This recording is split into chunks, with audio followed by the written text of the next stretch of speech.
everyone. Welcome to the stream. You'll need to bear with me as I get a couple things set up, but until then, most people don't join the stream right at the beginning anyway, so I figure we'll give people some time to tune in. I will get all my stuff sorted because I'm not going to lie. I have left this just a tad late. So, if people want to slowly join, and we'll just chat for a little bit until I get everything set up here, and then we'll get started. Yeah. I'm also going to post just a quick thing in Discord that we're live now, so people know what's going on. And yeah, welcome to the stream, everybody. How's everyone doing? Excited for the weekend?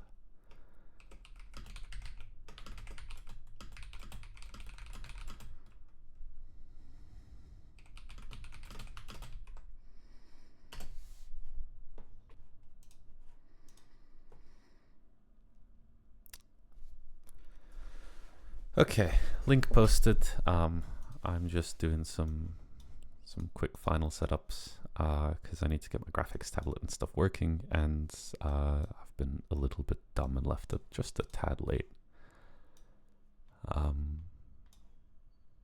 Yeah.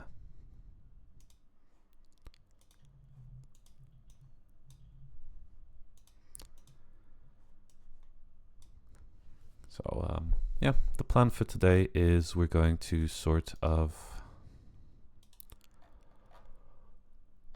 what are we going to do? We're going to make some targets for the demo map, add a little bit of code to them. I'm not quite sure how we're going to test them yet because I'm pretty sure Josh hasn't managed to finish up the shooting system. But we'll see.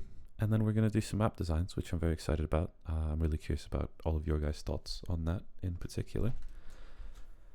I've got the drawing tablet connected and hopefully working, which we'll find out. And yeah. Slightly messier start to the stream today. I apologize. It's been a busy day. Been out of the house. Got back not that long ago. And I needed to make some food, which ran on for just a tad longer than I thought it would. But anyway, yeah, if people just want to talk, if you've got questions and stuff like that, I'm more than happy to answer them right now. While I get everything set up here so that I can actually get the dev work starting. Yeah.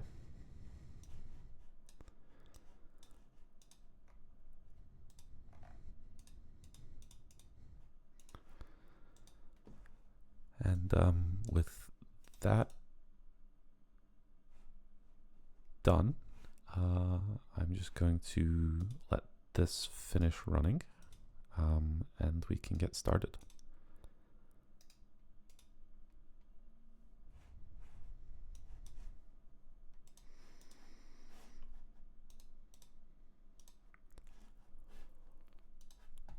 Do I have Blender on this computer? I do. It's an older version of Blender. That should be fine. I'll update Blender. Why not?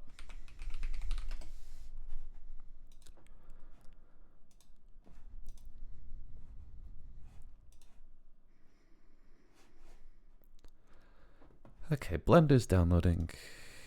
Perforce is doing its thing. I don't want to show any of this stuff because it's just a tad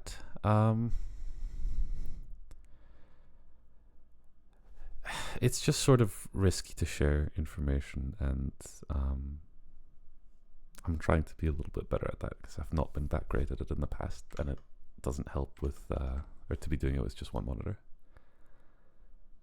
But yeah.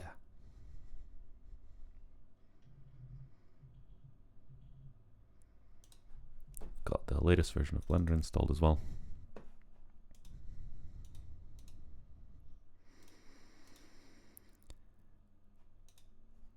And as soon as this finishes, which you can't see because obviously it's just the Warbound Live logo thingy. But unfortunately, I need the Perforce pull to finish before I can actually show my screen. So basically blame Josh for pushing so much stuff, which, you know, is technically a good thing, but hey.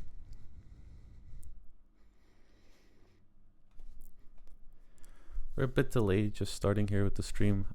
I'm just pulling Josh's latest changes, which I'm trying to do off screen. Now, unfortunately, I only have one screen. That should be fixed next week, I'm hoping. Basically, my screen is, or my second monitor is in the attic, which is only accessible through one of my housemate's rooms. And that housemate is currently away on holiday. But that's all done. So welcome to the stream, everybody. Welcome to actual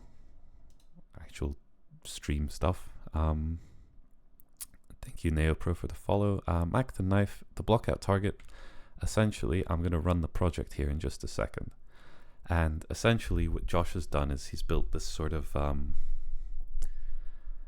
blockout test level thing. It'll take a little bit for Ryder to do its thing.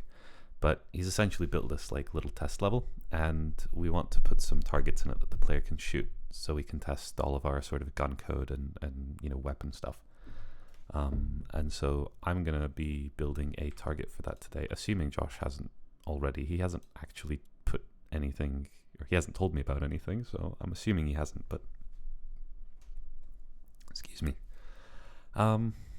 Yeah, so I'm not Captain Knight, but I'm gonna be putting some of my modeling skills into practice here today, and we're gonna model just a little thingy, and then we're gonna hop into Photoshop maybe an hour whenever we finish this. Really, we're gonna hop into Photoshop, and I'm going to try and think up some level ideas, which I think could be quite fun, and also gives you all some input. I'd love to hear what you have to say. I'd love to hear your thoughts and ideas.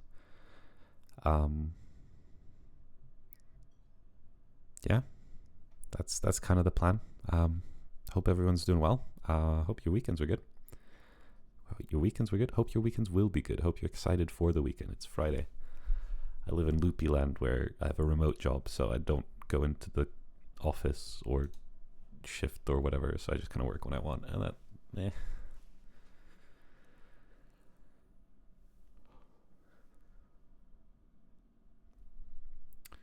Ryder's really taken its time.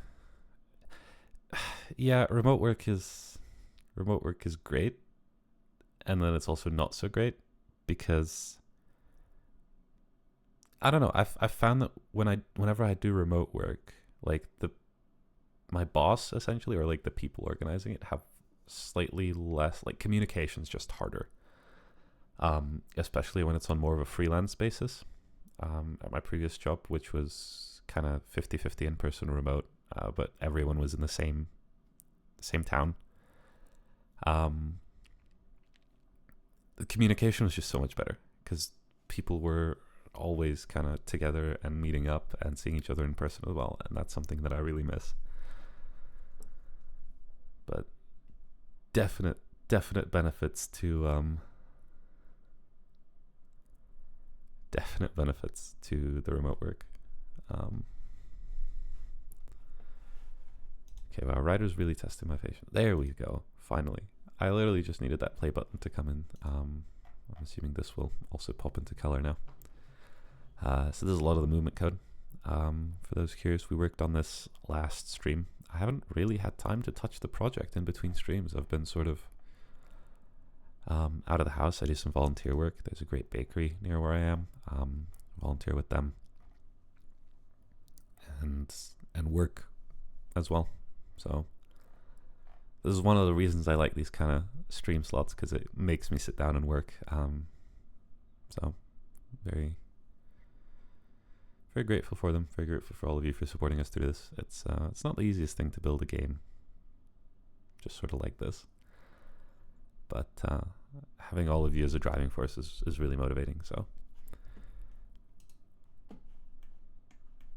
let's see. I want to show off this level before we get started with any modeling. The build has succeeded. Unreal should be launching. Knock on wood.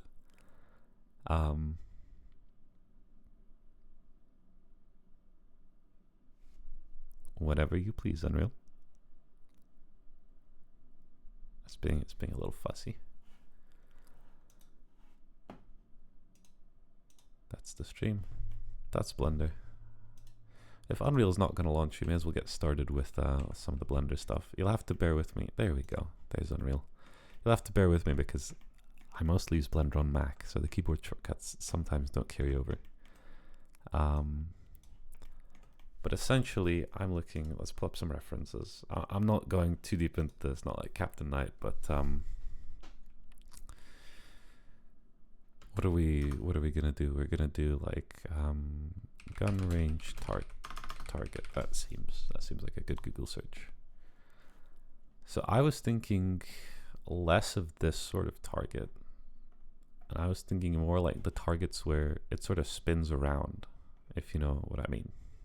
It's like 3 of them on like a little stick. But we might honestly make a couple that could be quite fun, because they're not the most complicated thing to model. I'm no texture expert.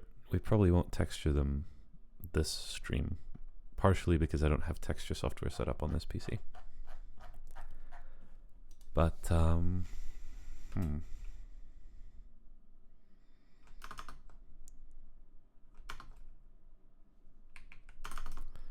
practice target shooting. I'm thinking, you know, like this sort of thing. But there's sort of like, but the other way. I don't know. Let's see if the actual project loads, because that would be a good start. And excellent. Here we go. Wow, tremendous. So here's the blockout level. Let all the textures load. Give it a minute. Although I do kind of like the sort of white with the red. Is this what it's been changed to? That's maybe it, actually. Josh may have changed the textures. Which does seem like that's exactly what he did. Blockout material. Yeah, he's changed the blockout material, because previously it was all this. I do like it though. I do like it. He's also removed the other test map. Interesting. I wonder if he did this to help with sort of the visibility here, because it was very orange before, I will admit. But you can see we've got sort of this area and this area that are sort of designed for, am I in the right mode? I'm in the right mode. Nice. Okay. If I hop into the game here and actually spawn a player. So this is sort of going to be like a weapon wall, and in here we're going to have, you can't pick these out, these are just the models, but you'll have weapons there, and this is going to be as well sort of like a gun range. So my goal today is to add some stuff here and maybe add some stuff here. I'm not entirely sure what Josh intended for this section, but this is just a standard gun range. So we're going to go in here, and I'm going to look up some references, and we're going to make a model or two. And from there, we'll sort of see where we get to, because Josh is working on finalizing the sort of equipment code. And from there, we will go to do sort of the movement code. And what am I saying? I'm doing the movement code. Josh is doing the weapon shooting code. And once we have the items/weapon code, we can start actually testing it, and that's where this is going to come in. Shooting target. Maybe something as simple as that. Okay, so this is the standard sort of person stuff. I'm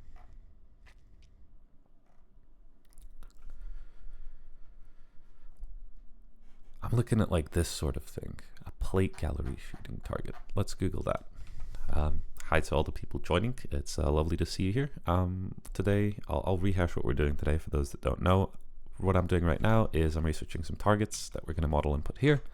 And a little bit later on, I'm going to pull out my drawing tablet and you're going to see my incredible drawing skills. And we're going to kind of concept some maps together. I'm very curious to see kind of what you're thinking and what sort of ideas you guys have got and what sort of feedback you've got on what I'm thinking, at least, which isn't representative of everyone in the team, but you know, it'll be good to get some kind of feedback loops going. What did I say I was going to Google? Plate gallery shooting targets.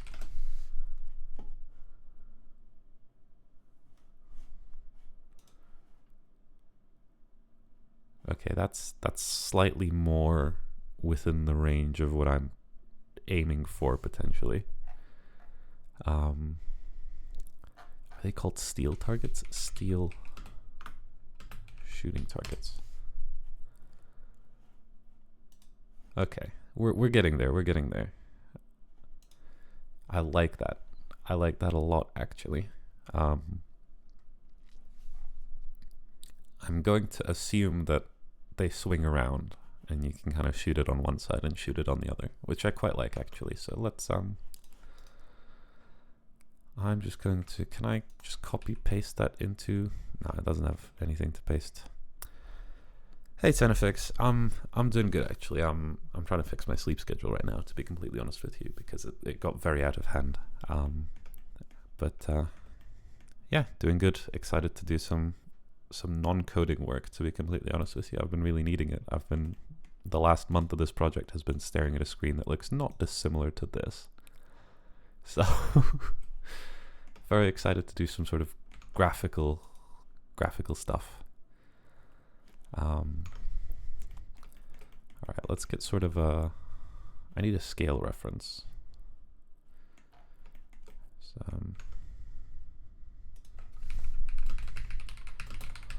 I know Mr. Mannequin Tools can sort of import. I'm sorry, I'm poor. But I know Mr. Mannequin Tools, you can hide my email. I may have just leaked my personal email address to everyone, but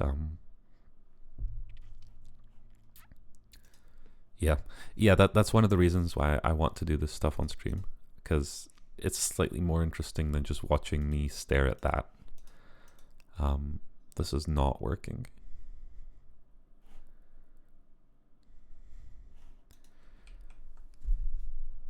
Okay, I know this is on GitHub.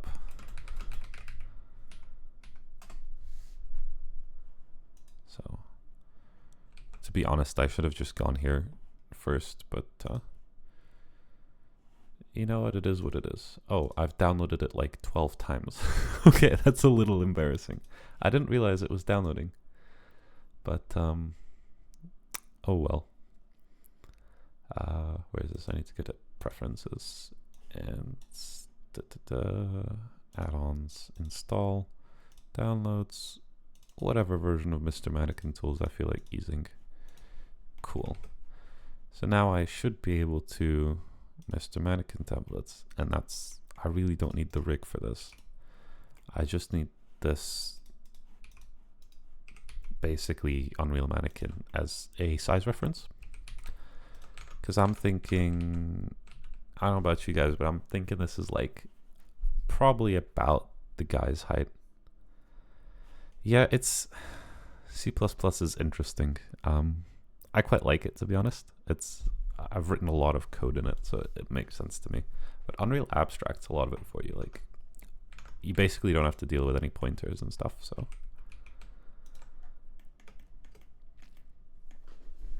when I say you don't have to deal with pointers, they like still exist, but Unreal handles all of the allocation and deallocation for you, so you don't have to like malloc and free all your memory and shit. Which is, you know, it has its upsides and its downsides. You're trusting the engine with a lot, so okay, that's actually way too high res for what I'm aiming. We'll do 24.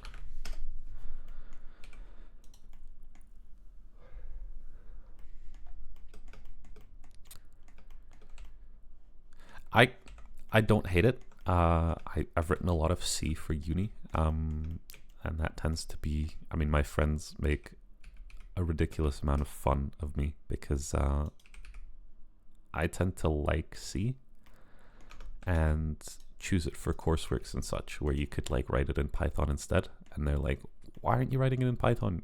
You'd have a much easier time. I'm like, but C is fun. Okay, actually that might be more fun to do kind of that way. At the same time, I'm trying not to do this like super hyper realistic, so.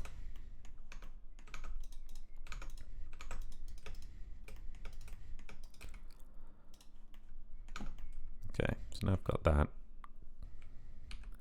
I really dislike Python. I entirely agree with you. I really dislike Python.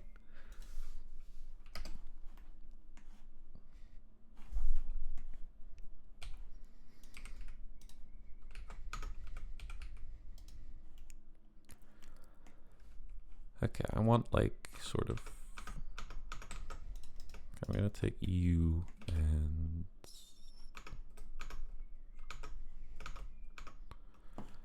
I don't want you, I want you.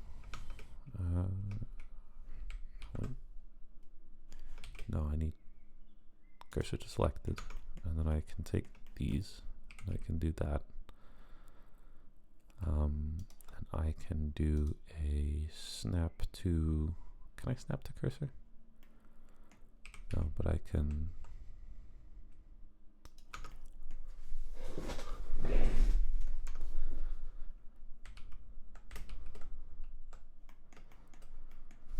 Move to, okay, not that. Have I forgotten the command? This is the problem when I like brain fart and forget the Blender commands. Okay, you know what? I'm gonna do my solidify first. I keep forgetting they've changed this. Is it a generate? It is a generate. Sorry, I'm sort of like, most of my blendering was done with like Blender 2.7. So for me, like I'm a little less up to speed on all the changes they've made. That's still way too big, but I'm aiming for it to be like that maybe. And that feels fairly reasonable for thickness.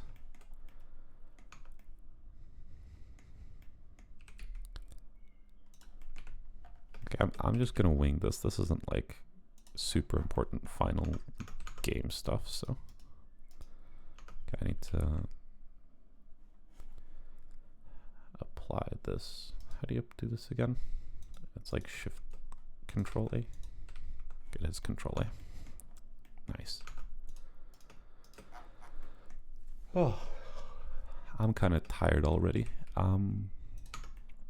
Just in general, not of anything in particular. That still feels too big.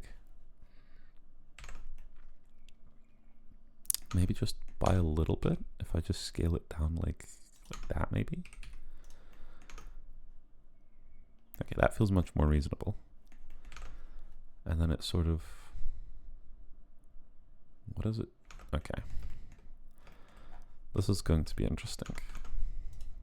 I'm sort of starting to think I should not have converted this.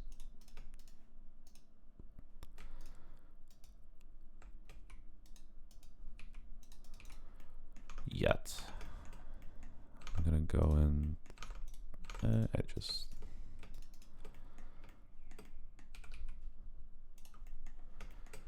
And then I'll extrude this edge because we want sort of this end bit here. Okay, now I'm going to go like that, and then like that. Right, and then it comes over sort of here. And we're gonna, that's not what I want.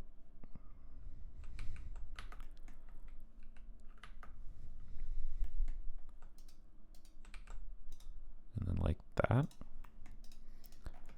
And then we're gonna come all the way down. Okay, not all the way down. Like midway down. And oh god, I've screwed up the geometry already. This is why we let Captain Knight do the modeling and not me.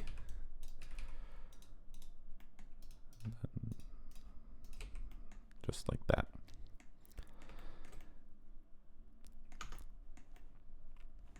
Okay, now I'm going to add the solidify modifier.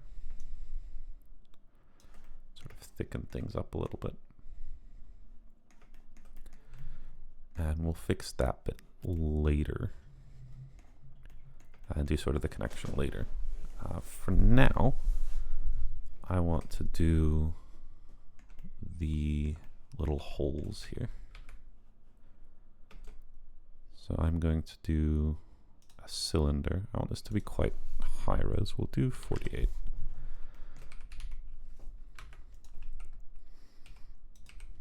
We'll do sort of there. I do want this to be somewhat precise. I'm gonna go there. Selection to cursor. Okay, so now it's centered. I need to like fix my chair because my neck's starting to hurt. Oh. I'm old apparently. Okay. So I need, it's small at the top. Okay. Is that, can you still hear me okay? Hopefully should be able to. And I want sort of,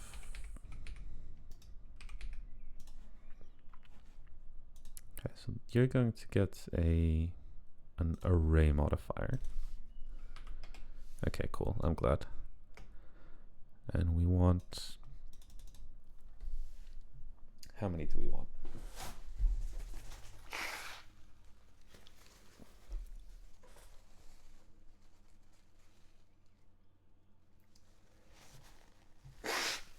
Very sorry there, I thought I was gonna sneeze. I still might, so if I just disappear again, know that that's what I'm doing.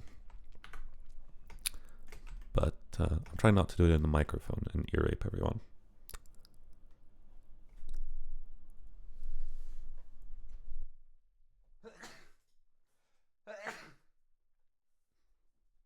Okay, my sneeze has, it's decided to come back, god damn it. I'm very sorry about that. The allergy seasons have taken hold very strongly, and my body is not a fan. Maybe there's some of you out there who can relate. Okay, I still feel like this is too wide. I'm not a huge fan. Edge, please. That feels better. Then I can take this and scale it down, sort of. And that, I'm thinking, it's got 6, the reference.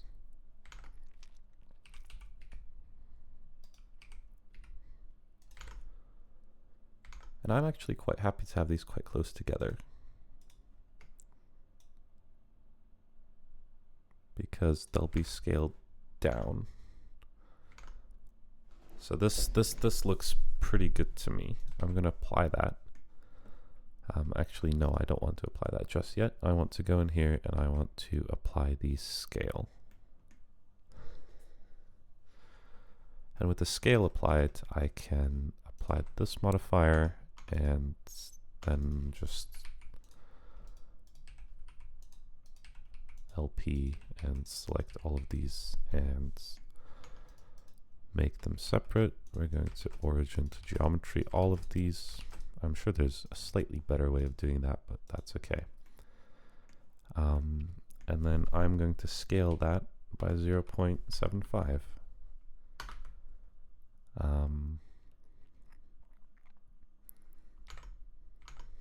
Or maybe 0.8. Then scale 0.6. Or maybe do like 0.9. I'm not quite sure how small I want these just yet.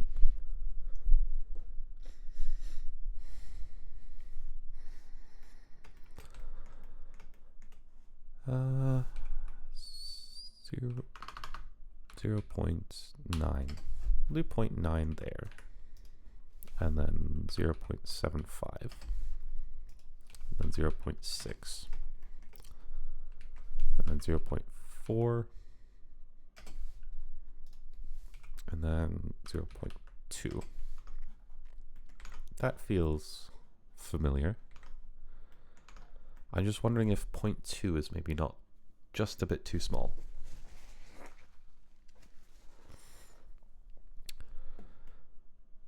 I might do instead, I guess that's 0.6, right? So you might do a 0.45 and then a 0.3. That feels a little bit better. And now we can join these again. And then go here and edit deform. I need a Boolean modifier is what I need here. Generate. Okay. So our Boolean object is that, and that's going to break if we have it there. So let's flip that, and all of them are fine except for the small one, and I'm not quite sure why.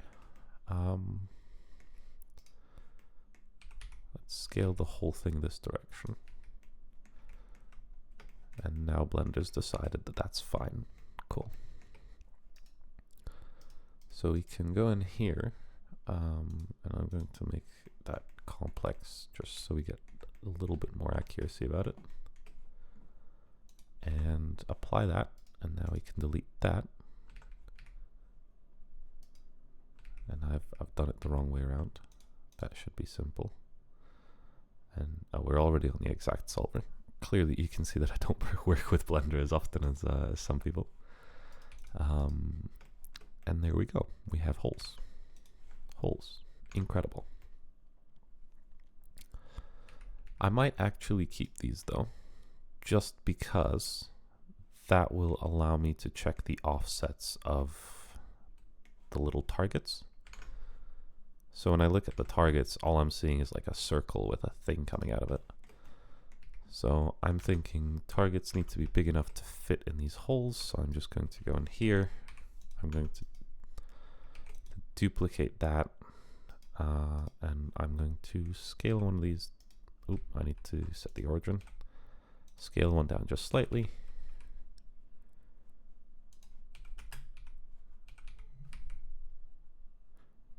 And we'll say maybe like that. And now if I hide that and hide that, and let's like just go up here and grab, yeah, I can 3, 4. It looks like it goes down just a little bit further. We'll say like that maybe, and then we scale them out, and then we do that. Boom, easy, cheeky little target thing. I'm gonna scale it down just a little bit, and that sort of tells us where our like little swinging pole thing needs to be.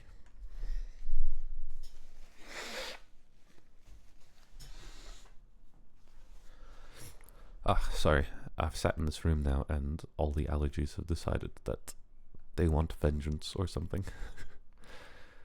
So now we can add an array modifier. And I kind of made a mistake earlier by not selecting the exact offset, although this is a little bit smaller. That looks pretty good to me, but yeah, that seems almost perfect. So we have our little target things. And now I basically need a little central thing for them to like essentially swing off of. Let me check even thickness to get the thickness in the center there. And I'm going to cursor to selected. I'm going to add a little cylinder. I'm going to move that up so that its base is at 0. Actually, before I do that, I'm going to turn the resolution of this way down because this is just going to be really very small. And I want the origin to be the 3D cursor in this case. We're going to scale down by that.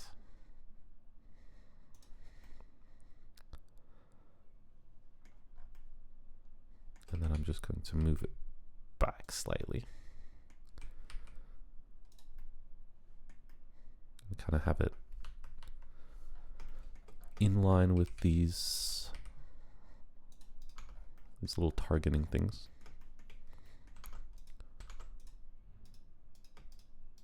And just move these so that they kind of intersect. That's all we really need because everybody's going to be looking at them from this side.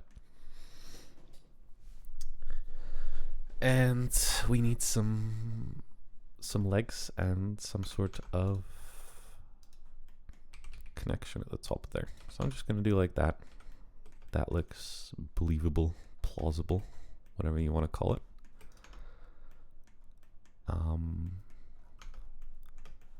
And then I'm just going to kind of move it up from the back here because we don't need anything there. And then down at the bottom here, I'd like to do a sort of, again, this can be very small. And I'll just, not quite sure how to do this, to be honest.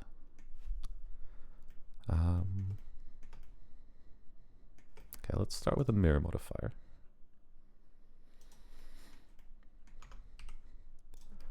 That way we get 2 of them. I'm going to rotate by, that's the wrong 90 degrees, that's the right 90 degrees, but I need this to no longer be by the point there. Pop this up like this. Again, I'm not too worried about being like super accurate here. We're going to go there, and then we're going to select normal. That way I can kind of go out along that. And I'm just going to add like a plane here, just so I have some like reference for the ground. And we can do sort of, I don't know, do I want that steeper? Maybe, yeah, let's make it a little bit steeper.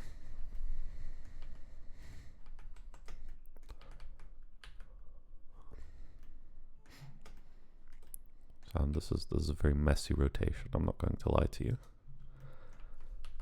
But if we just like move that in there, that'll look fine, I think. And I'm just going to take this and extrude it downwards because we can use it as a boolean for these.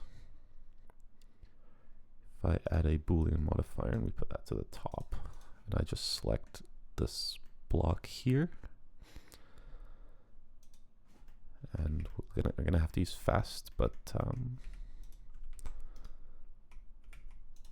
we get this little foot at the bottom here now, and I'm just going to extrude that down ever so slightly. We can use global again here. I'm just going to extrude that down ever so slightly, extrude it down again, widen it, and extrude it down one more time. And we get these little feet things, and I'm just going to move this up so that those are touching the ground. It's not amazing, but you know what? It does the job. And I'm going to kind of do the exact same thing with these ends here. So I'm going to take these two, I'm going to duplicate that and make it its own thing. And then I'm going to hide that. That no longer needs a solidify modifier.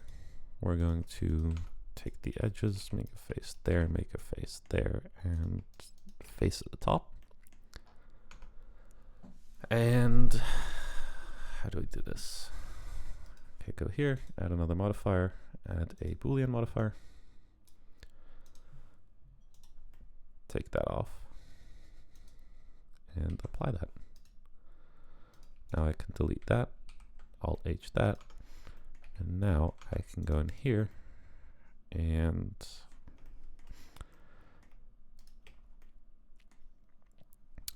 do a little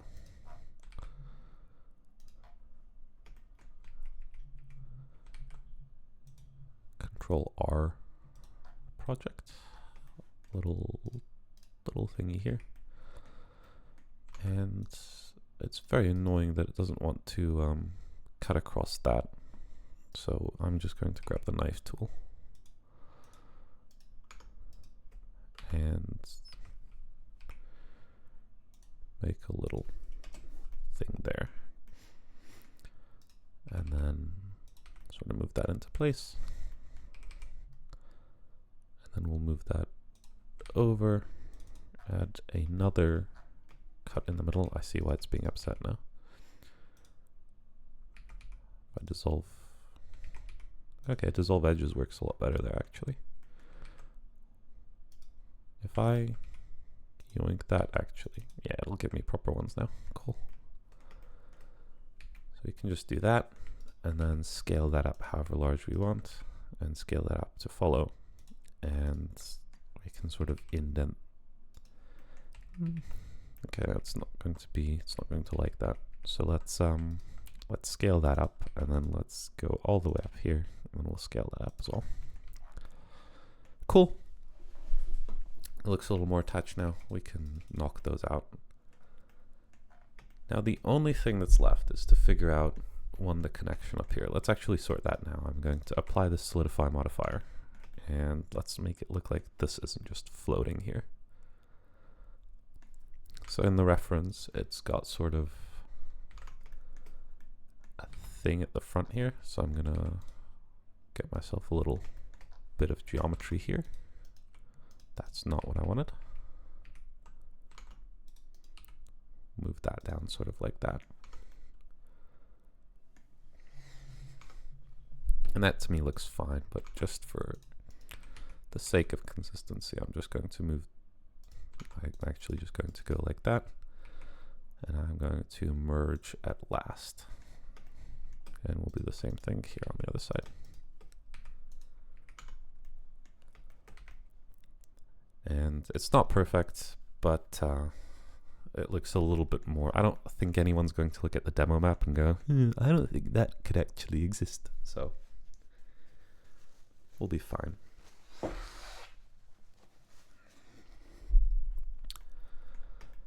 And the other thing that I need to figure out now is how to do the little flips, which is going to be an armature of some description. So let's bring in some bones.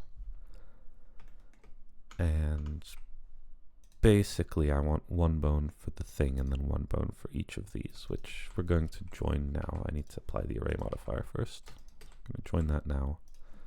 That's going to get the mirror applied. We're going to join that as well. And I need to join the little stick at the back as well. And now we have this, and I'm just going to call that.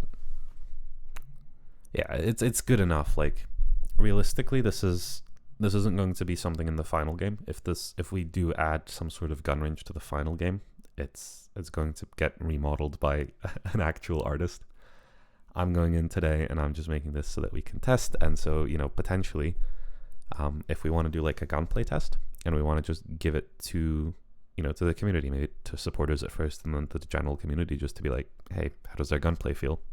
This will be there. So This is, what did we call this? Steel shooting target. It'll also help us sort of figure out our workflow with new assets and stuff. Especially when we come to maps, there's some really specific stuff with how maps need to be done. So stuff like this is, you know, cheap and relatively easy to make. So if we like screw this up or whatever, it's fine. Let's do our rig then. I'm going to pop into this mode and just like that. Can we get like a mat cap on here or something?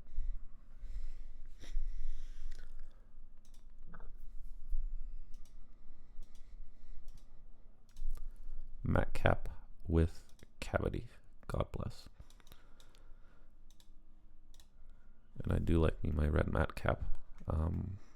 It's still not helping as much as I'd have liked, but okay, let's make a little bone duplicate and just set the parent to that bone. Okay, there we go.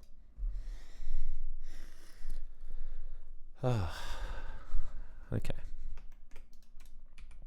Is that? Because I'm pretty sure it needs to be like that. Okay, if I duplicate that and set that. Yeah, okay. There we go. So I want that 90. And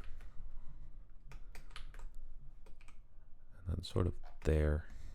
Is there something specific I want to be hooking onto? Let's turn on that with vertex.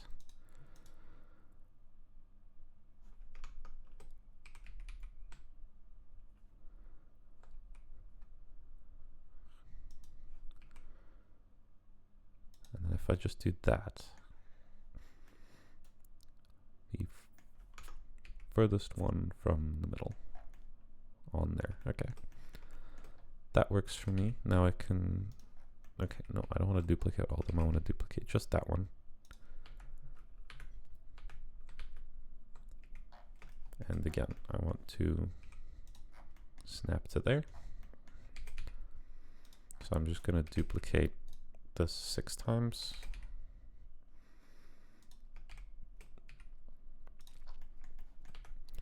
And then hop into this mode.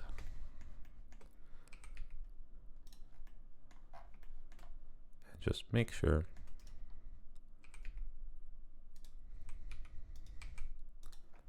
that these are all exactly where I want them.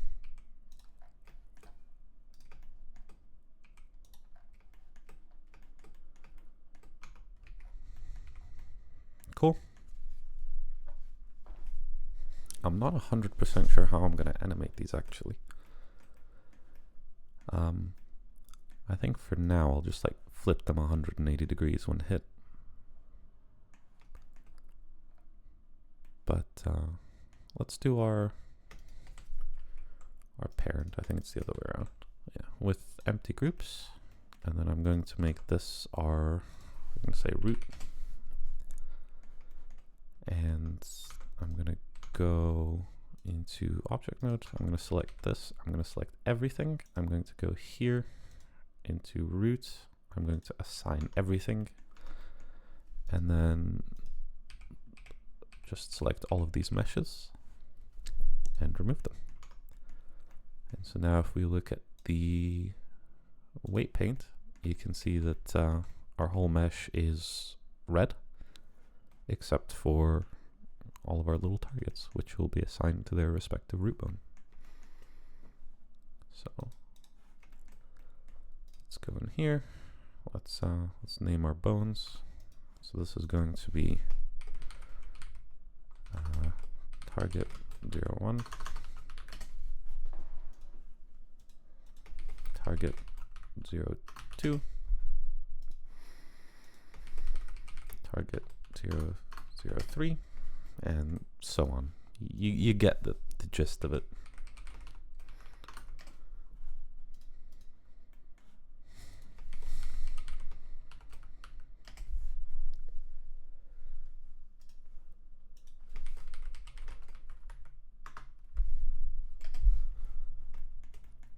Okay, all that I've got to do now is pop into object mode and into here, and I'm just going to assign all of these to their respective targets.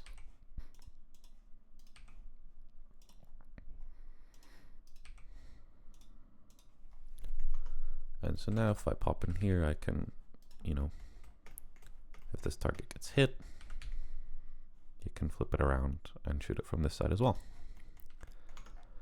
I'm going to do a UV unwrap just so things don't look too horrible in engine, but I don't care too much. I'm going to apply my lock rod scale, and then just smart UV project,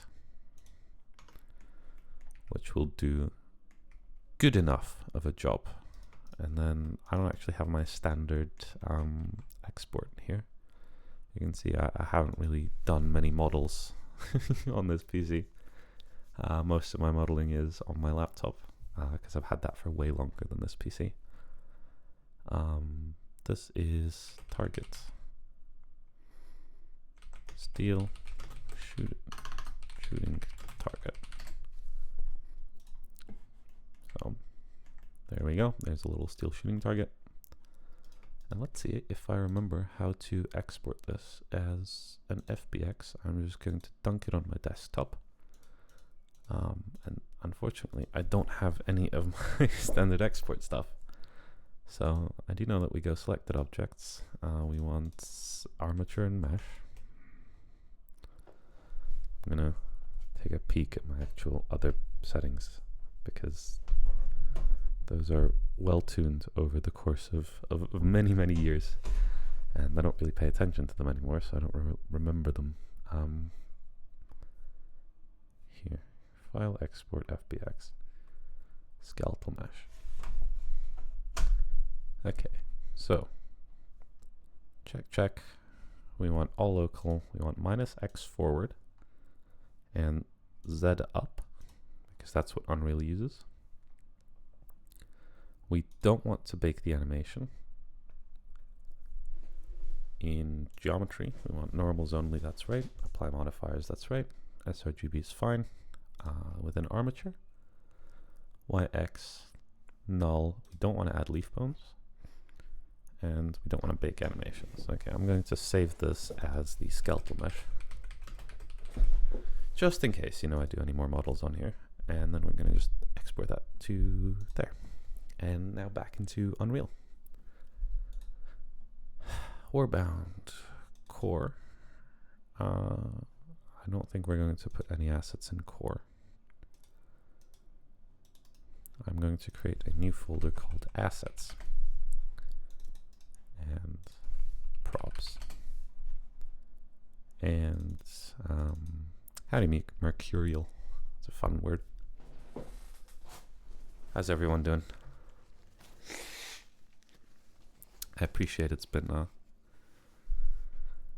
fairly technical up until now. I've just been doing some modeling, but yeah, hopefully we'll do a bit of level stuff now, and we'll take a look at the maps. I'm really interested to see what you guys think about that. Actually, I'm really excited for that. What did we call this? Steel shooting target. I keep forgetting that word. Steel shooting. Steel shooting target. And then in here, I'm going to go here. We're going to go to the desktop, and I'm just going to nick my steel shooting target. Skeletal blah blah blah. All of that is fine. I'm going to tell Unreal to not create materials.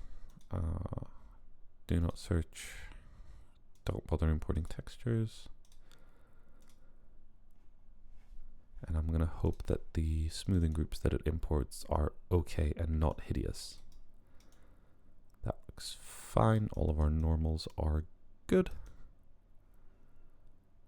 Nice. Let's check that all of our bones came through. And they did. Cool. Good stuff. You can see all of the targets have their bones here, and this is the way that we can sort of like, once they're hit, we'd apply a special physics material to each of the bones. And if the bone is hit, or if that specific physical material is hit, we can then kind of flip the little thing, and you can see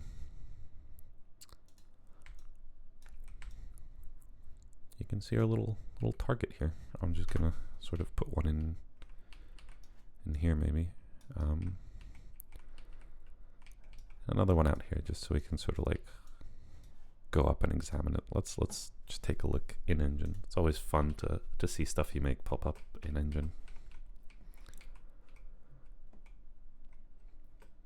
So there's our little shooting target. It doesn't have proper collisions yet. Let's fix that actually. I want the skeletal mesh, not the, do I want the skeletal mesh or do I want the physics asset? I want the physics asset, because that is our current collision. And I don't know about you, but that doesn't look particularly accurate to me. So I'm going to go delete all bodies below. And select all body. I'm going to add a box.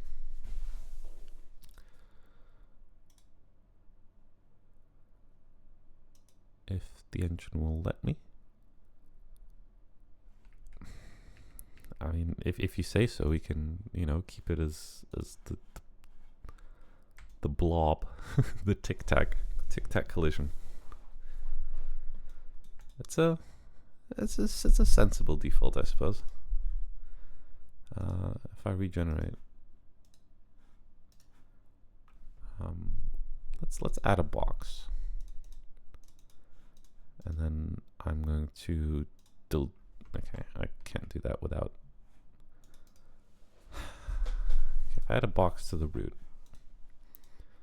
because it's I need to add this to like a bone. So it's going to, there we go. That's what I need, because I need to, now I can delete that. And apparently not.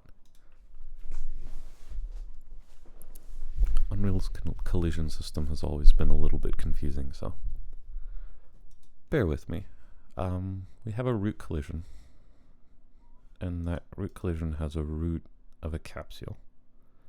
So I delete, okay. I can delete you.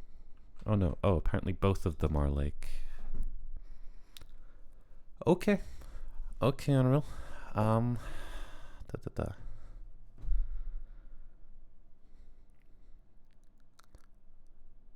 So this is where we would add physical materials. You can see Josh has added a couple in here, and there's a bunch more that Unreal adds by default.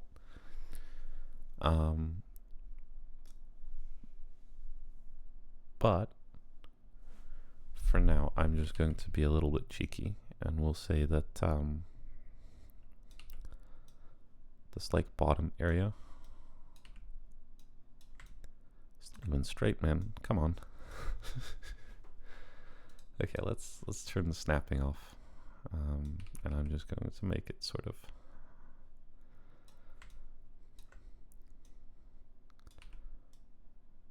match this bottom bit, and then we'll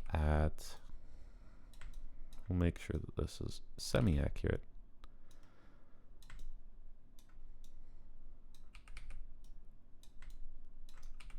That feels pretty good to me.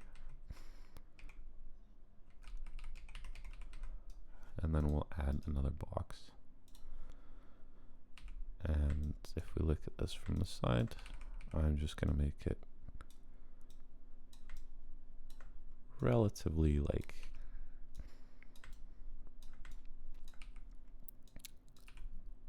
accurate to that bit there. So now if we save that, we hop in here, we should have slightly more accurate collisions.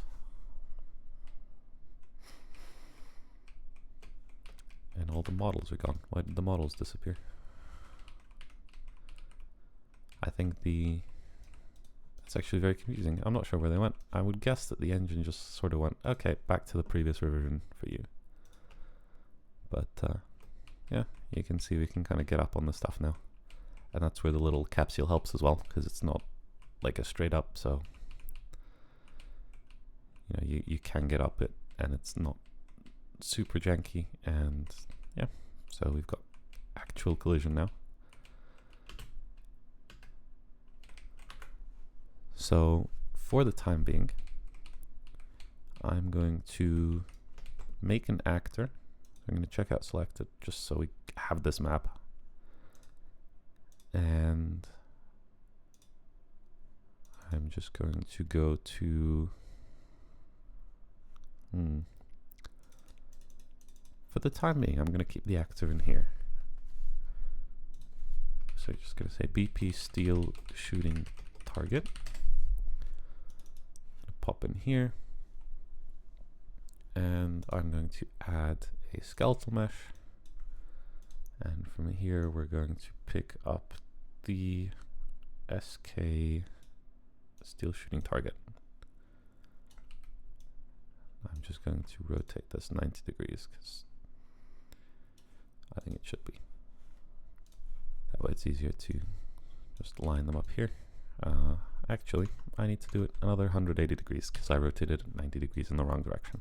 Fair enough. So 180 degrees. Compile and save. And now, if I just yoink one of those out, you can see we've got ourselves a lovely target. And what we can do is we can set these to 100 unit intervals. And I've changed the weather, but I'm not quite sure how. Okay, I'll take it. So I'm just gonna move these out at like actually 100. That's 10 meters. So we'll do 100 meters. So I have one at 100,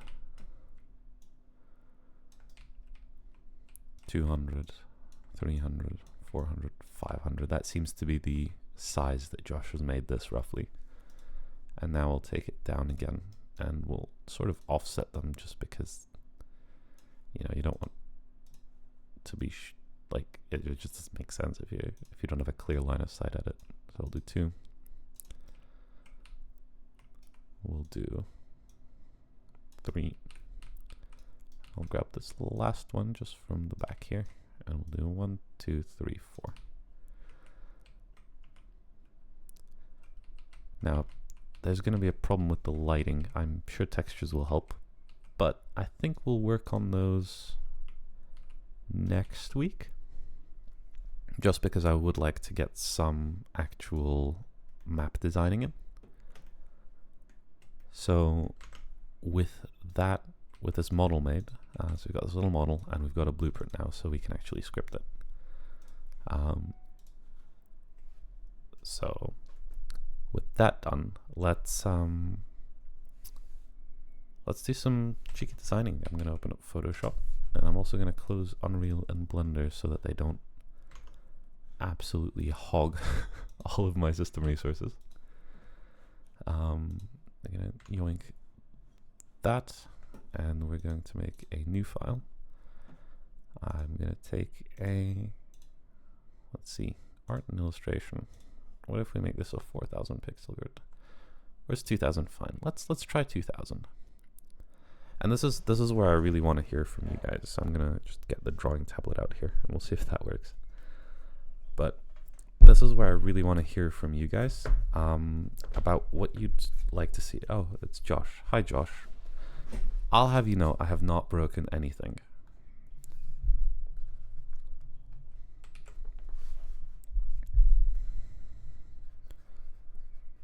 Okay, I'm glad to see that the I've never actually used the drawing tablet with Photoshop, so let's do some maps. I'm gonna get myself just like a bit of a color palette going here. Let's see. Oops, sorry, I bumped my mic cable there. I really apologize for that. Let's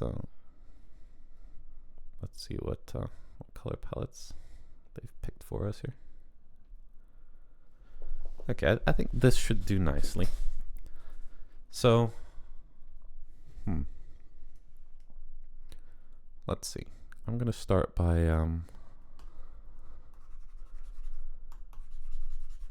just sort of. Actually, there's a bucket tool for this reason, isn't there? Huh. Maybe if I use my brain, it might not be a bad idea actually. Let's see. Where's the bucket tool hiding under?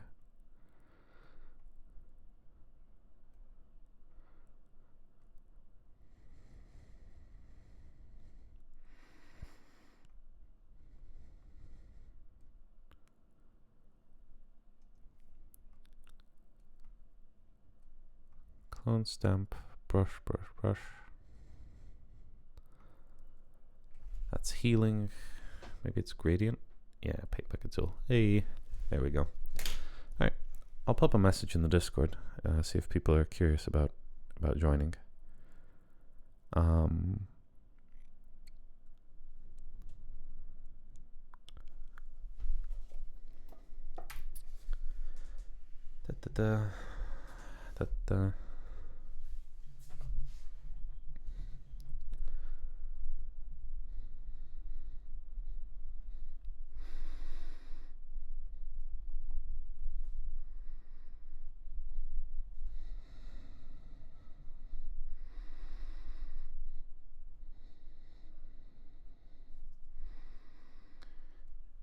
All right, let's see if I can copy this link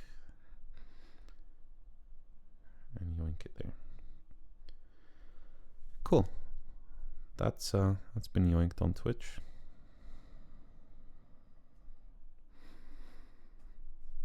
So on Twitch, on Discord. What am I doing? All right, I'm very curious to kind of hear if you guys have any map ideas. I was sort of, so my initial sort of, I guess, approach was okay, no, I don't want a paint bucket. I want a pen tool.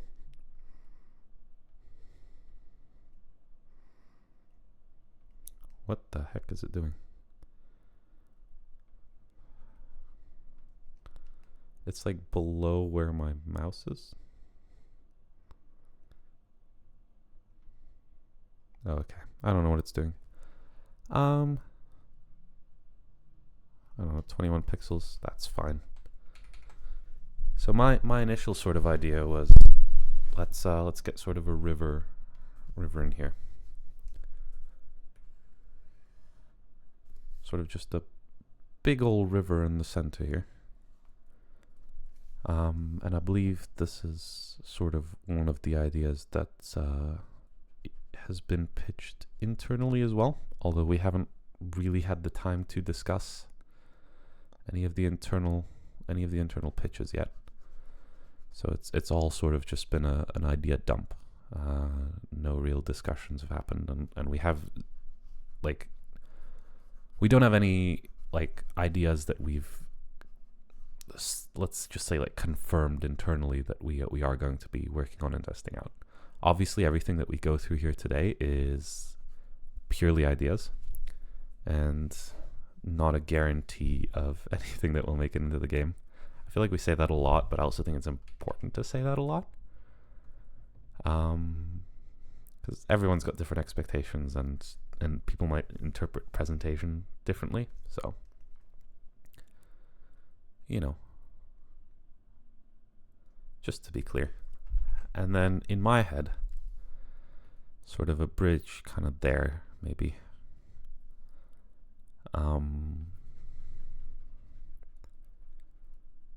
That's terrible. I'm just going to leave it like that.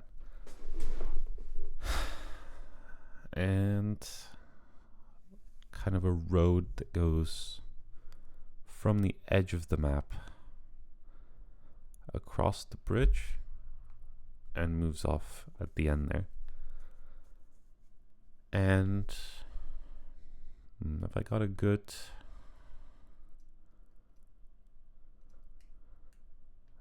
put pure in a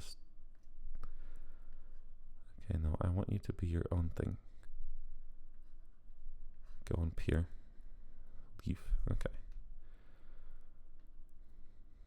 I'm sort of struggling with the controls here with the pen just a little bit. Oh. Okay, those are some excellent browns actually. Because I wanted to put like a couple of houses here.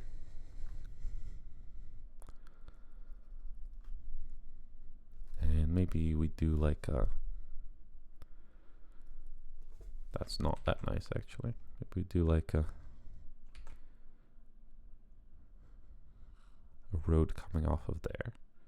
Maybe that splits into another road. Is that the same brown I was using? No, it's not. It's that one, isn't it? So my maybe a building's just along here.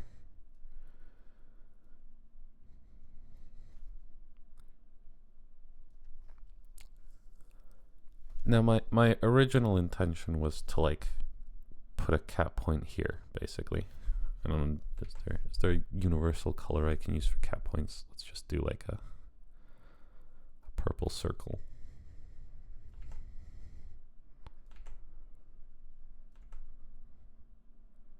That'll do. The problem here is obviously one team has very easy access to that point, and this team has got to push across here, which is a problem. So I'm very curious if this is, you know, I'm gonna try and work through this myself. If you guys have any ideas, please do let me know. Because obviously one solution is like, let's just add more bridges, right? You know, maybe put another bridge there. And, you know, another bridge there. Town map from H and G. I'm not familiar. Because while I have seen some of H and G's maps, I'm not familiar which one is called town map. We do have plans for more urban maps. But I'm curious though, what's town map H and G? That's given me transport for Wales, and I'm unable to click not now apparently. Okay.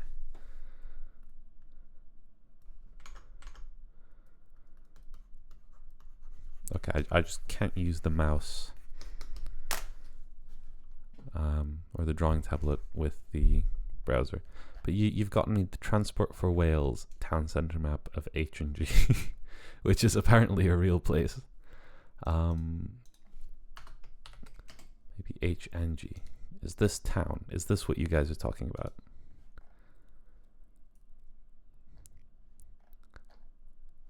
I've gotten some sort of YouTube video. Yes. Okay. So let's take a look at the map layout.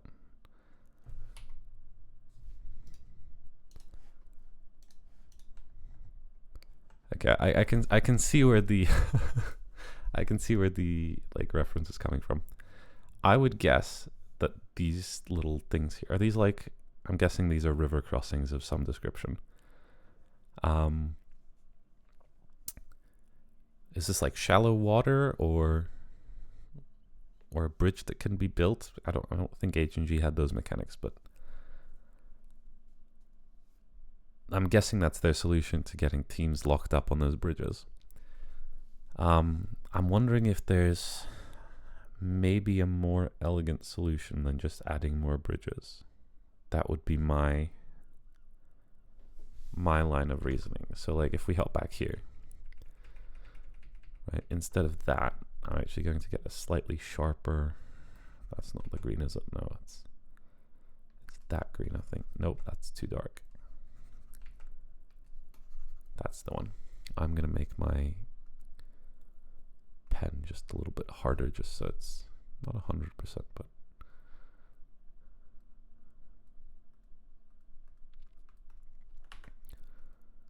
if I make the hardness like 80, it'll make these lines look a little better.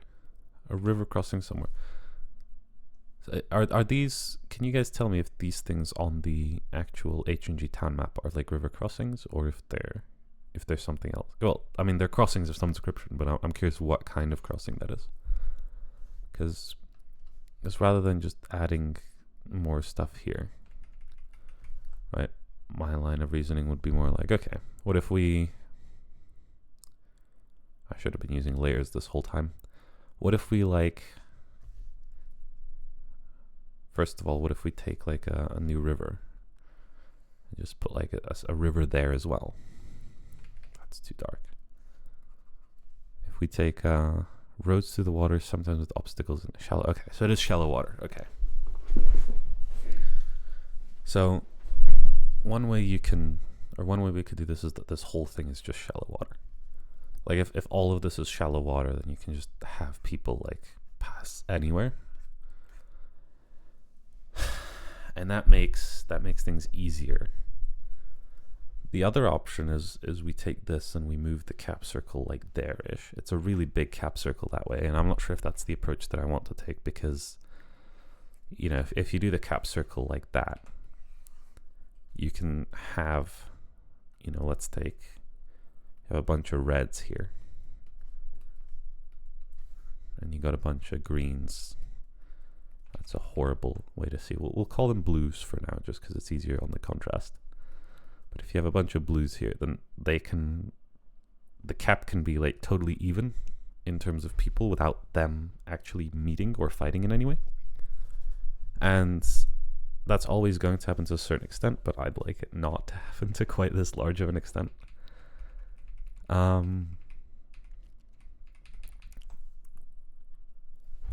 So I'd like to keep the actual cap circle space a little bit smaller.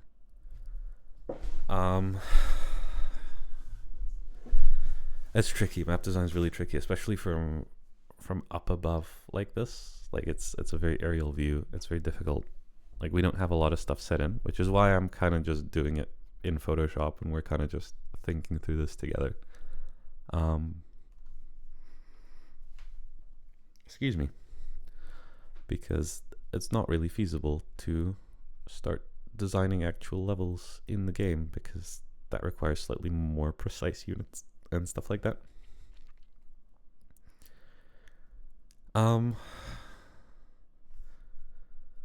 I kind of like the idea of a choke point, just because it really pushes both teams to meet in the middle. But here's my logic. That choke point should be where the cap is, because it's like a natural, you know, everybody wants to go there anyways. And if you make it narrow, right, if you kind of force players to really push up to it from all sides, it makes the fighting a lot more intense. It makes it very close quarters, very, very brawly. But here's my logic. A bridge isn't the best way of accomplishing this. So if I actually take the river away, if I can undo that far, I think I might be done with undos. I'll have to draw it, and that's fine. If I take the bridge away, right, and I'm just going to make this really big for a half second. If I take the bridge away, I don't understand why sometimes it just goes kind of below where I'm... Come on.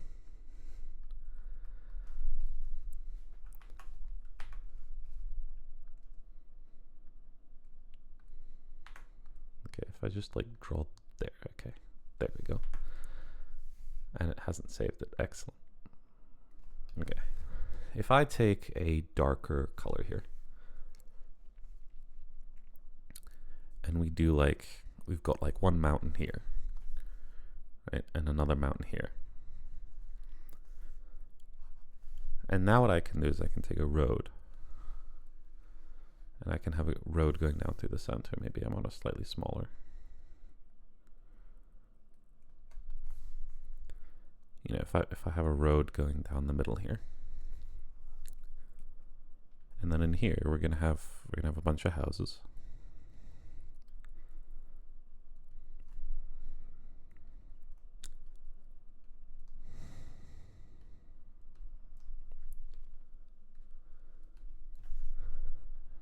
I'm really just kind of winging it with the house layout here. You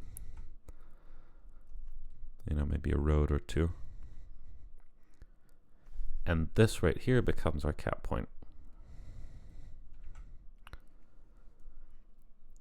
I think that's a lot more interesting.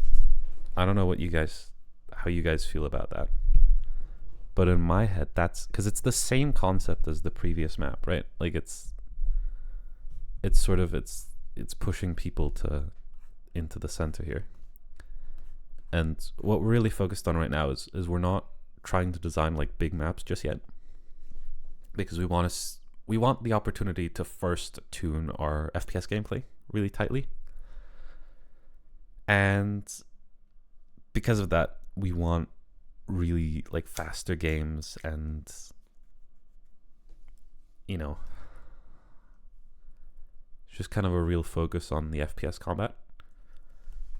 And I feel like, I don't know the HNG terms for a lot of these situations, but I do know that in HNG you had maps, or rather like battles that were just infantry versus infantry. They tended to be smaller scale. It was like, I don't know, 6, 12 players per side.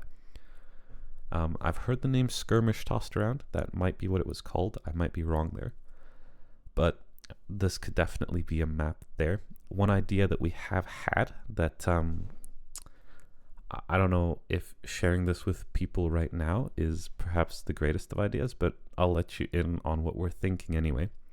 Definitely not a promise or something that's going to be in the game for sure, but essentially have like,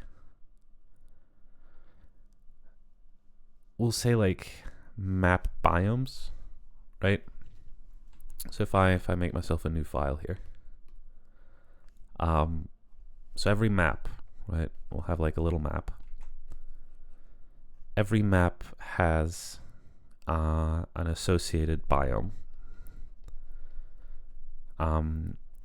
which is based off of a couple things, right? It's based off of like the location, or we'll say country, that the map is part of. It's also part of its size, and also based on the sort of, we'll say aesthetic, but I'm including like vegetation and building structures and all that stuff. And based on this biome, the map is essentially only available in certain parts of the world, right? So we'll have like our big, God, I can't draw Europe, but you know, we'll say this is absolutely France is not that circular, or Spain is not that circular, but you get the gist of what I'm saying, right? So you get like the Netherlands up here, you got, yeah. So, you know, maybe a map is, you know, in aesthetic and it's like mountainous, right? Like the map that we've just like looked at here. So this would be like a quote unquote mountain map. And so if you would like take the world, or take Europe, right? And okay, we have screaming person, screw you, Josh. We've got you know, you got Switzerland sort of here-ish, and around Switzerland there's a bunch of mountains, and you've got the northern Italian mountains around Lago di Como and all of that, right? You have, obviously, you've got the Pyrenees sort of all the way there. You've got the Carpathians, You've got the Alps as well. They sort of run through Austria as well, right? So all of these are potential areas where you might be able to get this map if the other conditions meet, right? So obviously if the battle is, we'll take like an H&G example, right? A 12v12 skirmish, right? So maybe there's smaller locations within these areas, right, that are in a mountainous area that meet the country. So for example, maybe there's maybe the buildings in this map are so we'll say this is like a mountain biome. It's a skirmish map,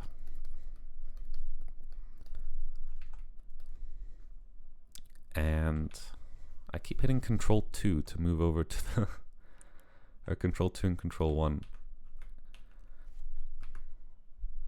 and it's just instead of moving me between tabs, it's like zooming in and stuff. I can Control Tab. Okay, we'll Control Tab. So it's a skirmish map, right? And it's in country, maybe it has sort of French architecture, right? So that would put it exclusively within sort of this region of the world. I mean, you have like Rhône-Alpes and all of the other French regions, so it wouldn't be just there. It'd be it expands sort of this direction, and you have Ardèche and all of that there. But that would limit the map essentially to make it only available in this region of the world. That's something that we're kind of thinking. It has issues. It's not without its issues. It's a lot more work intensive, for example.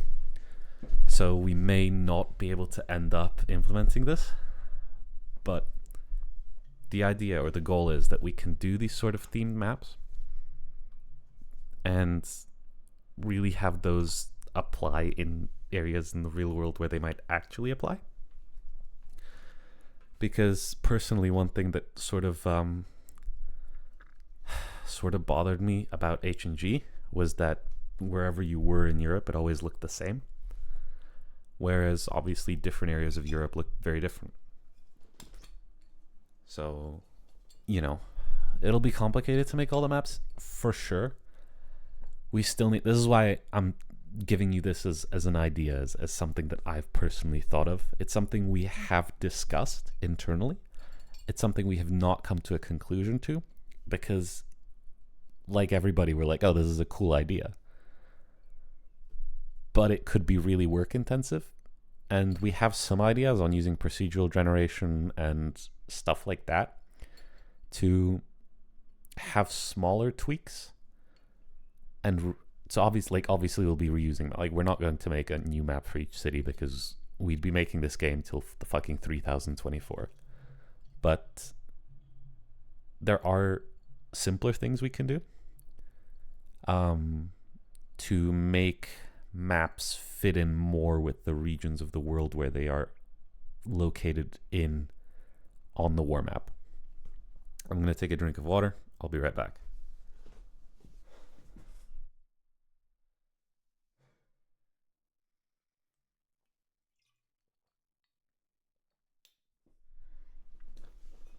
But yeah, so that's sort of the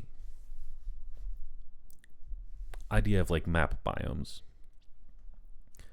When I mentioned like stuff being potentially like other easier things to do, one idea we had was road signs. So road signs are obviously going to appear in, at roads, right? At crossroads. And it's very, very easy for us to just like make like a default like road sign, right? If I can draw a rectangle and swap out the name on it.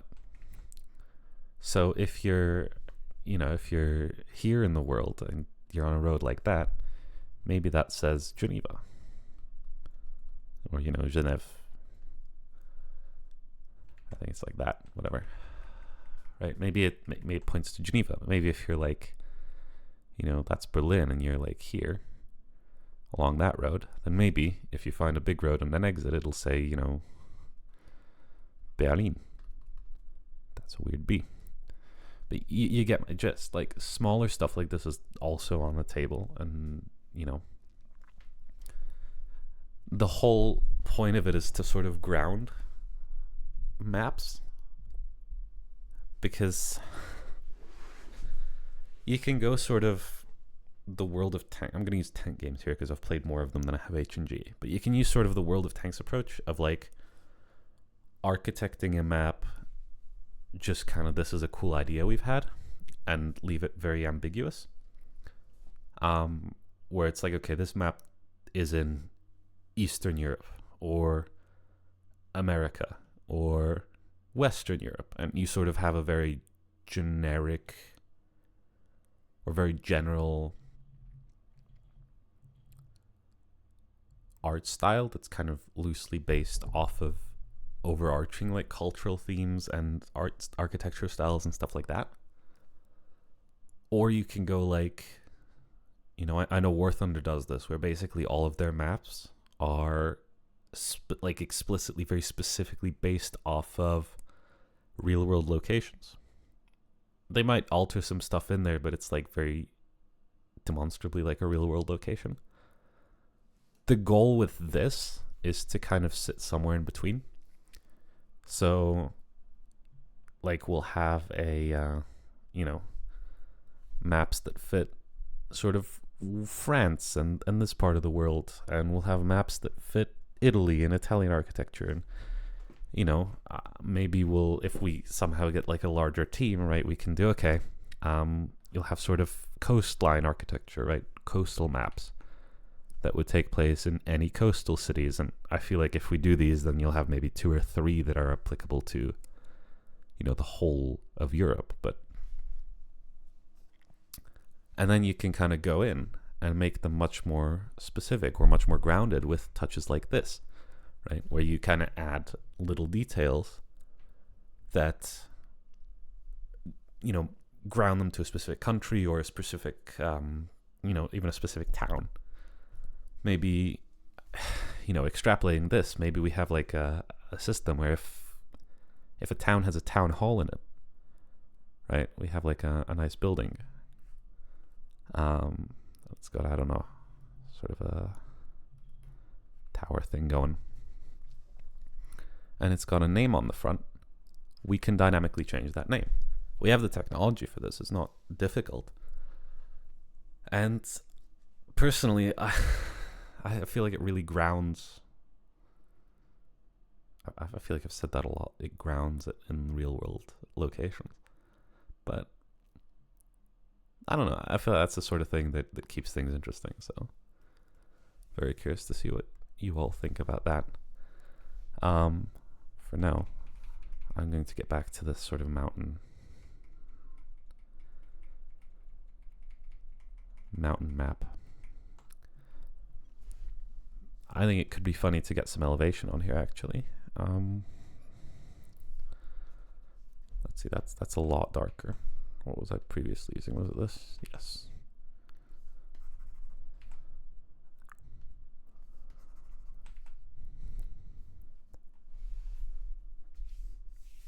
I agree. I think it's part of the details. Yeah. It's something I'd really love to see. I hope we can pull it off, because I think it'd be really neat. And I mean, one of the whole pitches of Warbound is that you can play all over Europe. And it's kind of unlike other games, right? Much like H&G. We have that kind of cause and effect relationship between battles. Like, it's not just that battle and you don't just go into the next one from scratch again. It's okay, that battle had consequence. Because we won that, we now have this supply line open, or we've taken this stronghold, or we've moved into this other country. And like, obviously the ultimate dream here would be to have every map represent its real world location. Nobody on Earth has that amount of time or money. But to at least be able to like indicate to people that, oh, we're making progress. I'm not just playing for the 7th time on this map. I think that'd be pretty cool. That's a personal goal of mine, to make sure that we can get like some form of that in. I'm thinking it would be quite cool with this map right here if you were able to kind of get up on the mountain a little bit.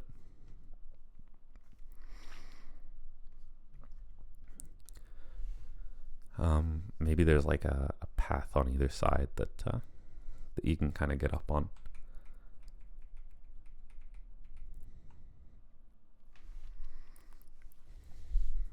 Because I like the idea of this like little town just pushed between the mountains.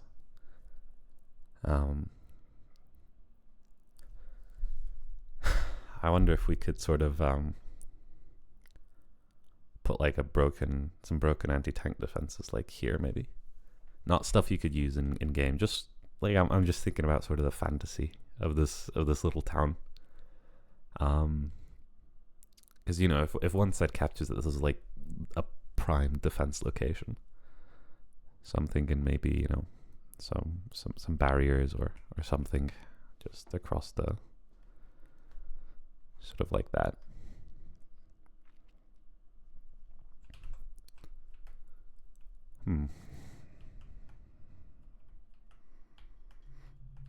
That's an interesting button. Small hills. Yeah. There's definitely like, I don't know if I'm thinking like contour lines, right? Like where there's definitely going to be like dimples in the ground and stuff like that, right? You'll have like that sort of thing going. Trenches are an interesting idea. I like the idea of trenches actually. If we do like, I don't know, maybe instead of these like defense things or anti-tank guns, that's not the right color. I think that's the right color. We do like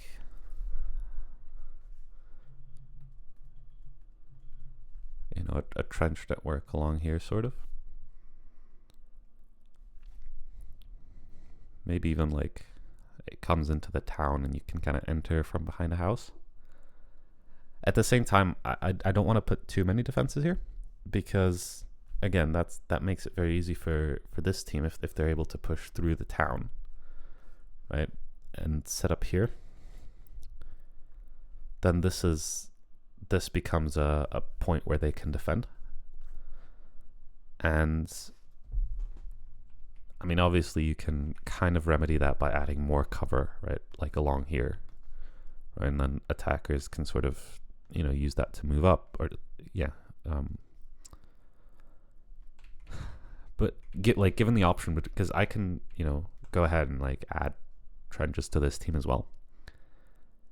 But it's sort of, I mean, it'll depend on playtesting as well, which obviously is very difficult to do at the stage where it is a single Photoshop file. Because who knows, maybe the map is like small enough, or there's enough like little sideways to go around. Again, you know, maybe because I can very much see like maybe us adding, I didn't mean to move purple there.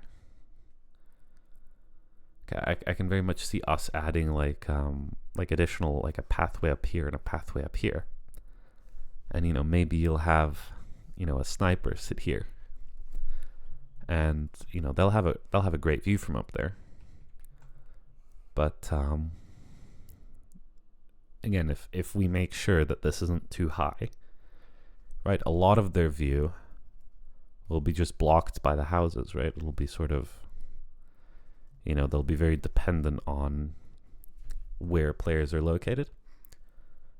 And again, it's iteration will help with that, because we'll figure out, once we actually build a map prototype, where people are kind of going, which approaches they're taking. Because, you know, if this sniper spot, if we have players that move predominantly like this way, then this sniper spot is like a-okay, it's fine, because there's minor opportunities, and you know, somebody can always come up here and shoot you, and you'll be kind of, you know, focusing elsewhere, and so it'll be an easy kill for them, and you'll have played risk versus reward, because you'll have made yourself vulnerable for advantageous shots down into the valley.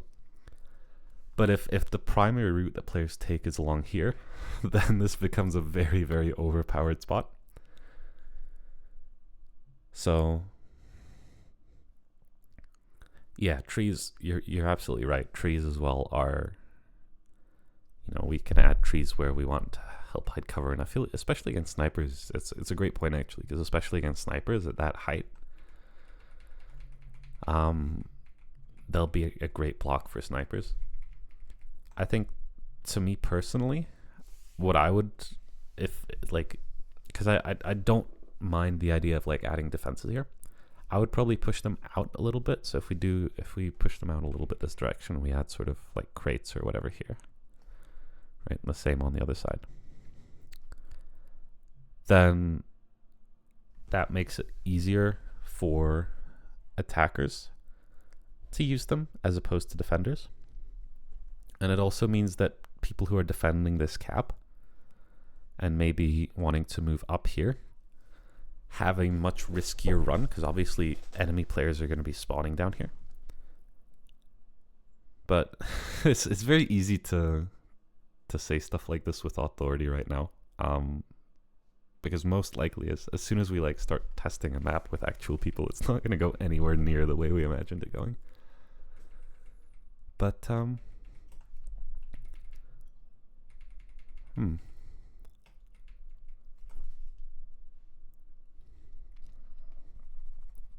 I do like the valley idea though. That is one I do like. Yeah, ideas are still important for sure. I mean, that's where we start, right?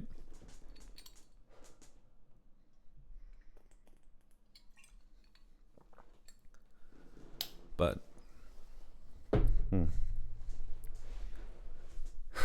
we'll have to see when we get to the point.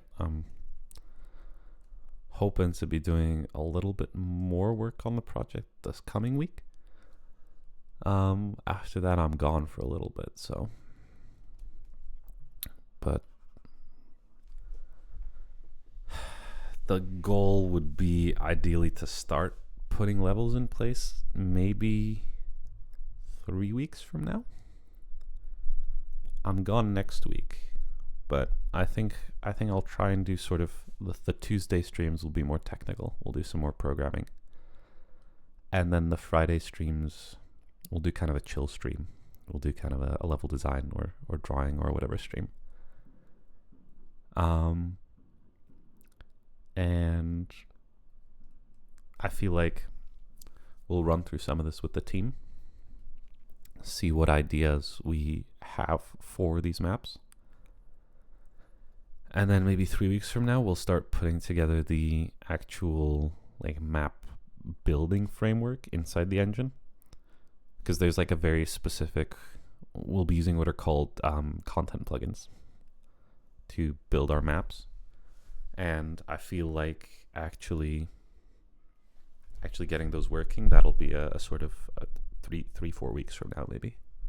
And that'll be very exciting, because at that point we'll have, hopefully, knock on wood, some sort of basic gameplay loop going. But that's very optimistic, so don't take my word for it. Wait for it to happen. Wait to see it in the devlogs and the work in progress stuff. We've been away from there for a while. It's been a lot of technical stuff. But I do like this idea though. I do like the idea of a valley. Town in valley.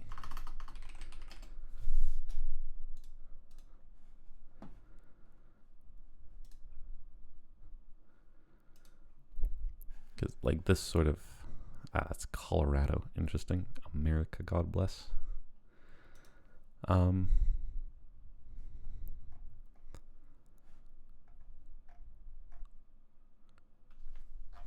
What if I do town in Narrow Valley? That's just that one town or that one city in China. What if we go small town? Small town in Narrow Valley. Narrow Mountain Valley. Amazing Alpa stock photo. Amazing. It's just all this like one Chinese city. Um,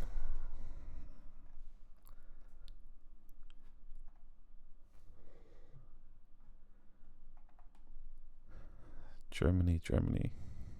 20 best small towns in America. Okay, what if I just do village? That's a better term. I don't want a river through it though. Although maybe. Actually, that's an idea. What if we have like a river going through it?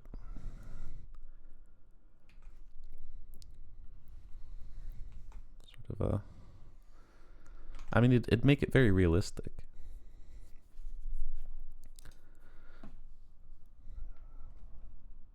Monschau.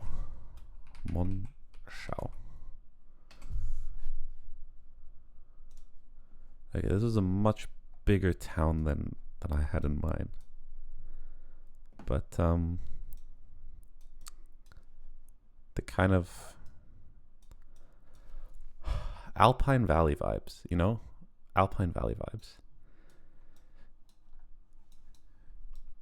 You know, real world references are always useful because the way I've drawn this, it's sort of square, you know, sort of like a big fucking square. And everything I'm seeing here is, you know, okay, let's make a new drawing. If I can do that. Let's take our paint bucket. Let's give ourselves a lovely green base.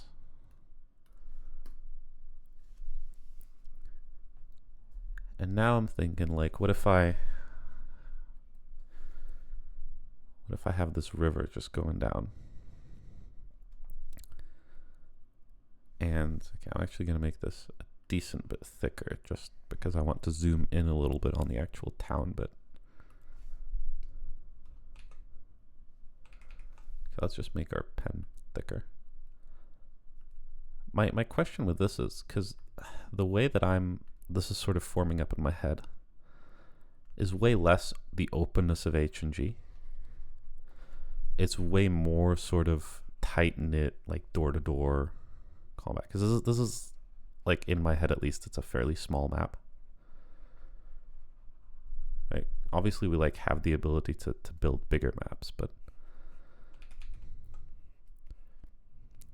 the way this is looking in my head, right, is you'll have sort of this river going through the center.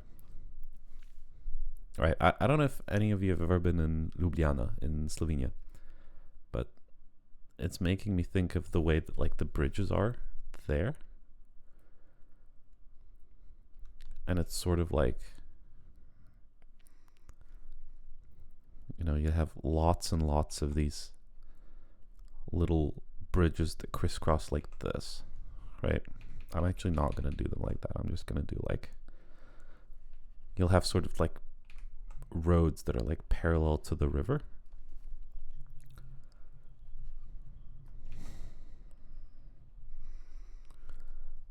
And then bridges in between, like every little bit. And that could be quite fun, actually, because we could take inspiration from Ljubljana, because they've got like two bridges that go kind of like that.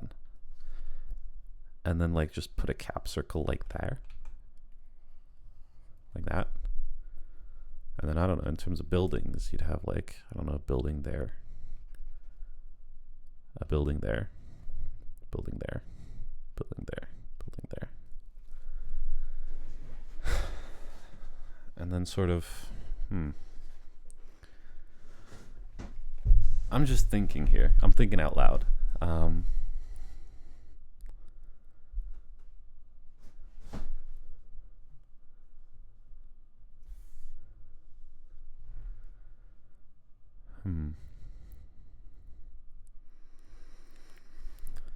Yeah, because you'd have sort of, you know, and then I mean, I don't know. I'm going to look at this reference a little more. But you can kind of see what I'm getting at with this sort of, like, the, you know, if I think of like a side profile here, you've got like you've got your river, and then a little bit of of sort of flat, maybe slightly elevating ground on the sides of the valley. And then it goes very steep very quickly. And we could sort of, you know, again with those like little mountain paths, right? So maybe there's a path like right there. You got again like a ledge there. And there'd be like one or two entrances. Maybe at some point there's like a ladder or there's some stairs, you know, that go up there. But for the most part, you're like you're fighting kind of across this river. I don't know how much I like that. It could be very cool. It'd certainly be a unique setting for an FPS map, but I feel like, or at least my worry here is that it is much less open than what people are going to be expecting. Like to me, because it's basically a 2-lane map, right?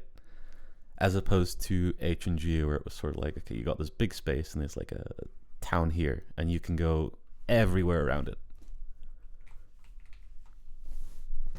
I don't know.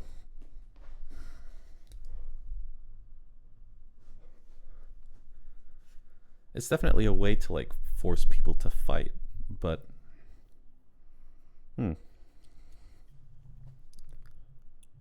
interesting indeed.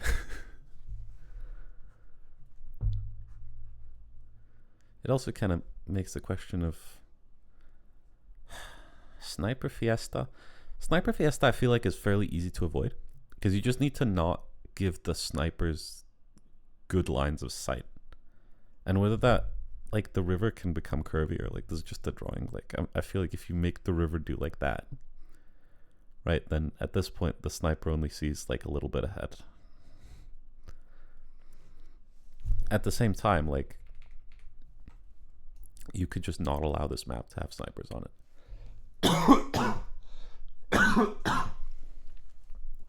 Like it's not an unsolvable problem.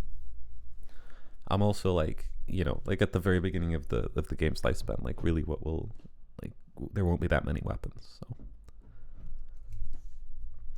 Or rather, like, I mean that more in the sense of like when we start doing our alpha testing, like there's only going to be a handful of weapons. Obviously we'll add more for the game itself, but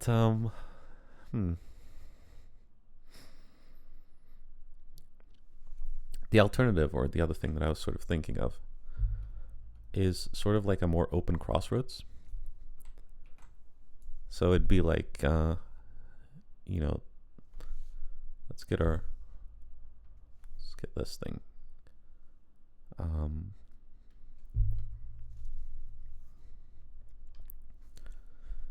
So you'd have sort of, you know, a road. I need a bigger. That'll do. You got a road coming into town, and it splits. So you have, you know, a crossroads, exactly as it says on the tin. And now this is a very like brutally simple map.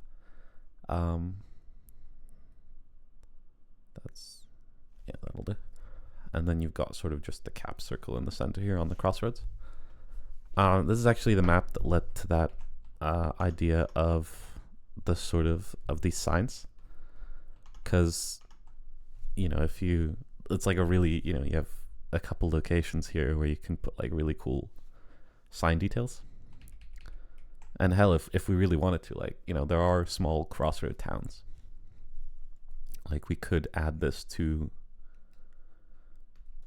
just the like locations on the map where there are actual crossroads.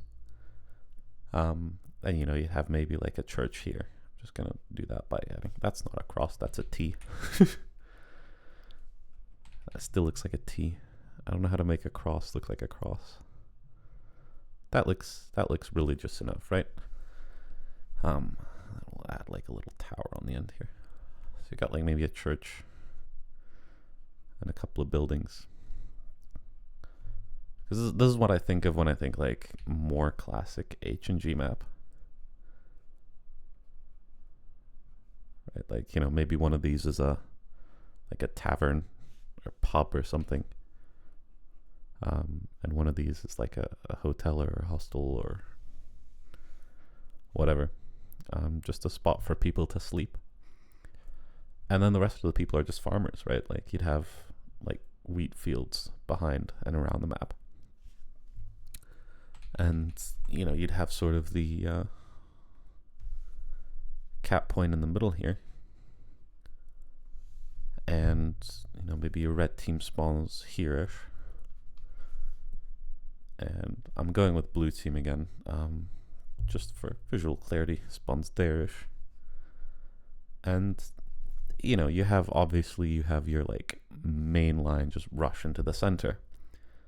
But there's also ways to kind of move around on the outside. And, you know, there's a lot of visual details and stuff that I'm just not adding here. But, you know, like you'd have like a tractor. I'll change the different color. You'll have like, you know, maybe there's a little like barn house here, or there's a tractor in the middle here, or, you know, because these would be fields, yeah, bays of hail, right? Bays of hail, bales of hay. I don't know what I'm on. Bays of hay, hay bales. You know, on one side, on the other, whatever. And so you'd have probably the majority of players would push in, and you'd have all the sort of street skirmish stuff, and then you'd have, you know, people pushing around the outside as well, trying to get flanks. And, you know, it's fairly sniper proof, you know, in quotes, because you'd have, you know, if the only like reasonable positions for a sniper, or maybe this would be too OP for a sniper, right? If a sniper were to sit here, right? But even like sitting here, like your field of view is relatively like limited, in terms of where you can shoot.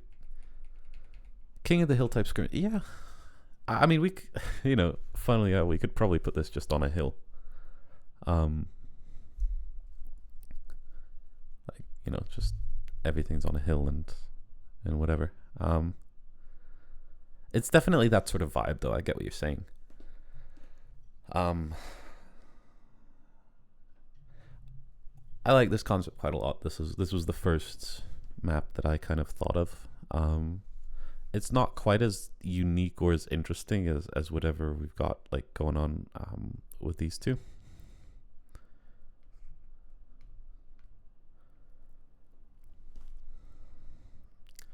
Yeah, it kind of does. Yeah, it gives snipers that route, exactly. Like, you know, because a sniper like out here is much more powerful, but you'd have the city kind of become its own sort of, you know, bubble in this area, right? Which is the close quarters map, right? This would be a no vehicles map for sure.